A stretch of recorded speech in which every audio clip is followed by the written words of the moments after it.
America ప్రభుత్వం అక్రమ వలసదారులుగా ముద్ర వేసిన భారతీయుల్లో మొదటి విడతగా 104 మందితో కూడిన అమెరికా ఆర్మీ విమానం అమృత్సర్ ఎయిర్పోర్ట్లో దిగింది. రానున్న కాలంలో అమెరికా నుంచి మరిన్ని విమానాల్లో అక్రమ వలసదారులను భారత్కు పంపనున్నారు.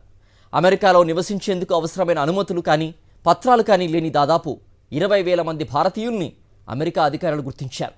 వారిలో 17,940 మందిని భారత్కు పంపేయాలని అమెరికా ప్రభుత్వం డిసైడ్ అయింది. అమెరికా ప్రభుత్వం అక్రమ వలసదారులుగా గుర్తించిన భారతీయుల్లో 104 మందిని మొదటి విడతగా అమెరికన్ ఆర్మీ ఫ్లైట్లో భారత్ పంపారు.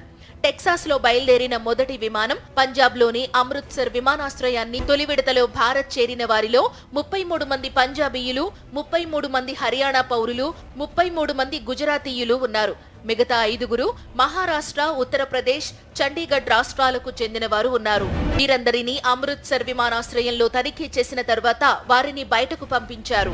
అమెరికా నుండి భారత్ కు పంపేయాలని డిసైడ్ అయిన తరువాత వెనక్కి పంపే వారి రికార్డులన్నింటినీ పరిశీలించిన తర్వాతనే వారిని భారత్ కు తరలించినట్లు ఢిల్లీలోని అమెరికన్ ఎంబసీ అధికారులు వివరించారు.